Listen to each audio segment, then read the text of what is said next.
So hello everyone, I hope कि आप लोग बहुत बढ़िया होंगे और अपनी पढ़ाई बहुत अच्छे से कर रहे होंगे। सो आज की वीडियो में हम बात करेंगे अपने एसएससी सीपीओ एग्ज़ाम के बारे में।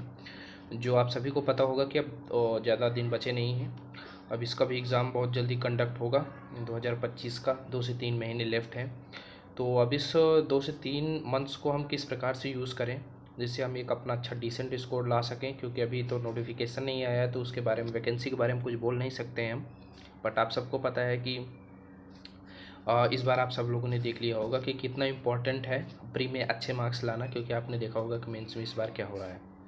तो प्री में एक डिसेंट स्कोर रखना कितना इम्पोर्टेंट हो जाता है, आज उसी के बारे में थोड़ा बात करेंगे और कुछ स्ट्रेटेजी के बारे में बात करेंगे कि कैसे हम अपने स्कोर को कम से कम 150 प्लस तो रखें ही रखें।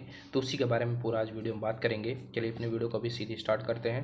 देखिए, सबसे पहले आप सबको पता होगा कि इंग्लिश का कितना इंपॉर्टेंट है।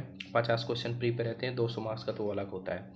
तो आप सबको पता होगा कि इस बार आपको इंग्लिश को शुरू से ही एक अच्छे वे में लेकर चलना होगा। केवल ये नहीं रखना है कि बस अभी प्री के लिए, नहीं, आपको पूरा अच्छे से पर डे रीडिंग में देना पड़ेगा और वो कैप्स इन सब में तो आपको पता ही है प्री में कितना इसका इंपॉर्टेंस है। और 4 सब्जेक्ट होते हैं, आप सबको पता है कि इंग्लिश, मैथ्स, रीजनिंग, जीएस। अभी सबसे पहले आप चारों सब्जेक्ट के बारे में बात कर लेते हैं और किस प्रकार से थोड़ा सा करें कि एक अच्छा स्कोर हम लोग का बन सके, जिसमें कम से कम मिनिमम 150 प्लस तो रहना ही चाहिए। और किस प्रकार से किन चीज़ों को अभी मैं यूज़ कर रहा हूँ, क्या स्ट्रेटजीज़ है, उसके बारे में बात करेंगे। सबसे पहले आप सबको पता होगा कि देखिए, रीजनिंग, तो रीजनिंग में एक एवरेज जो होता है, सो एवरेज भी जो होता है कम से कम उसको तो 45 प्लस रखना ही चाहिए। एक दो क्वेश्चंस कुछ एनालॉजी कुछ ऐसे होते हैं जो फंस जाते हैं, बट 45 प्लस तो मिनिमम भाई रखना ही चाहिए, क्योंकि आपको पता है अगर आप रीजनिंग में पीछे हो जाएंगे तो और सब्जेक्ट में तो फिर खींचना मुश्किल पड़ जाएगा आपके लिए।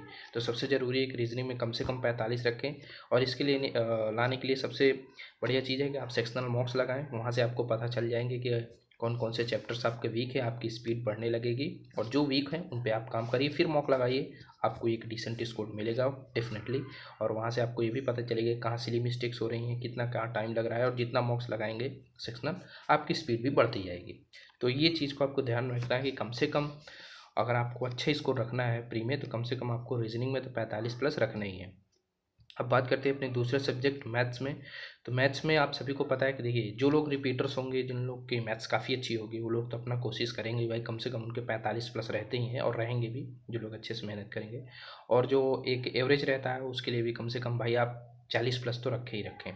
और इसके लिए एक ही चीज़ है, मैथ्स रीजनिंग में आप जितना चीज़ों को बार बार रिपीट करेंगे, कोई एक ही कंटेंट यूज़ करिए, चाहे आप किसी का कोर्स से यूज़ कर रहे हो कोई पीडीएफ, या तो आप कोई बुक यूज़ कर रहे हैं प्रीवियस ईयर, ज़्यादा अच्छी तो मैं कहूँगा भाई बुक ही होती है, तो आप कोई भी प्रीवियस ईयर बुक को कम से कम 2 से 3 बार जितना हो सके उसको रिपीट मोड में लगाइए, तभी आपको उसके कॉन्सेप्ट्स क्लियर होंगे।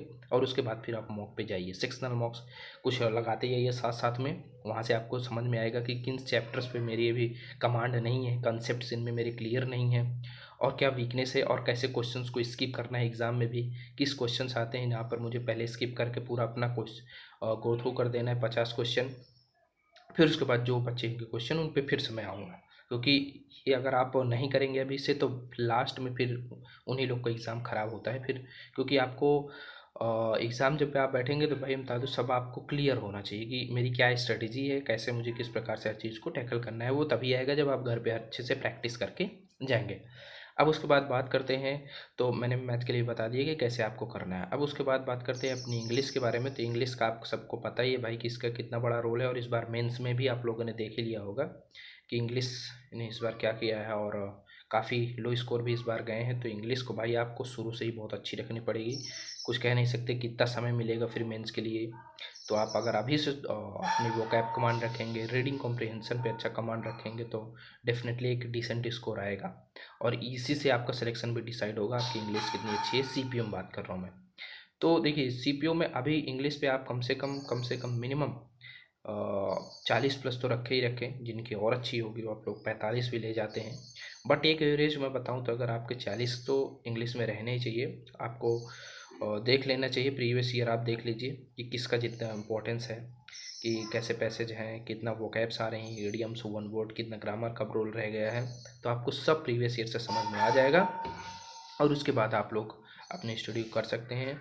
और इंग्लिश में यही है कि कुछ लिमिटेड कंटेंट्स को रखिए और ज़्यादातर प्रीवियस ईयर पे फोकस करिए और फिर उसके बाद देखिए। और मैं यही बोलूँगी कि आप अपनी रीडिंग पे अच्छा कमांड रखेंगे। तो रीडिंग से क्या है, क्लोज टेस्ट कॉम्प्रीहेंस और क्लोज टेस्ट हो जाएगा, पैसेज हो जाएगा, ये तो आपका कन्फर्म आना ही है। साथ साथ में आपके रीडिंग से बाद में समझ में आएगा कि ग्रामर में भी कितना इसका वैल्यू रहता है, कितना आपको इससे प्रॉफिट मिलेगा। रीडिंग जब आपकी अच्छी होगी ना, समझने की पावर, तो आपको अगर रूल्स नहीं भी क्लिक करेंगे तो आप अपने एक म्यूचुअल अंडरस्टैंडिंग से भी ग्रामर को सही कर ले जाएंगे। ये आपको समझ में आएगा जब आप की अच्छी रीडिंग हो जाएगी और आप समझने लगेंगे, तब आपको खुद ही मॉक लगाएंगे, तब ये हो जाएगा, तब आपको खुद समझ में आएगा।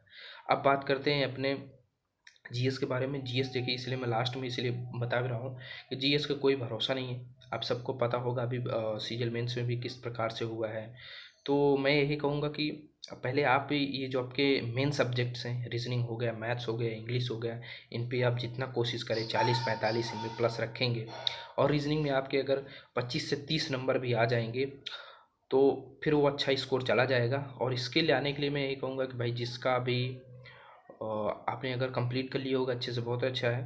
बट अगर नहीं हुआ है तो मैं यही कहूँगा कि जितने भी वन शॉट्स हैं परमार सर के, आप उनको पूरा देखिए और फिर उसी को बार बार रिवाइज़ करिए। और उसके बाद प्रीवियस ईयर की कोई एक बुक रखिए आपके पास जो भी 2024 के अपडेटेड हों।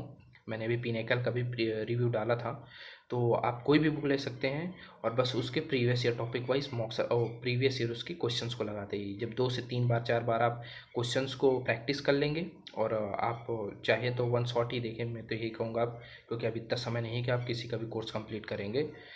और परमार सर तो आपको पता ही होगा जीएस के लिए कितने बढ़िया है। तो जीएस में आप अगर यही अपना स्ट्रेटजी रखेंगे कि सर का देखेंगे वीडियो, उसके बाद समझकर फिर उसके बाद बार बार रिवाइज करेंगे चीज़ों को और प्रीवियस ईयर के क्वेश्चंस के प्रीवियस ईयर को प्रैक्टिस करेंगे, तो इतना तो मैं कहती हूँ कि 25 नंबर तो आप आराम से ला सकते हैं। फिर उसके आपके ऊपर डिपेंड है आप कितना अच्छे से रिवाइज करते हैं और कितना आपने पहले से पढ़ा है। तो काफ़ी लोग के 30-35 तक भी आते हैं जीएस में। बट 25 से 30 नंबर अगर आपके इसमें आ रहे हैं तो आप फिर खुद जोड़ सकते हैं कि आपके, अगर आप रीजनिंग में 45 ला रहे हैं, मैथ्स में भी अगर आप 40 से 45 के बीच में हैं, रीजनिंग और इंग्लिश में भी अगर 40 से 45 के बीच में हैं, और इसमें भी अगर 25-30 तक अगर आप ले आ रहे हैं, तो फिर आपके 150 प्लस बन जाएंगे आराम से।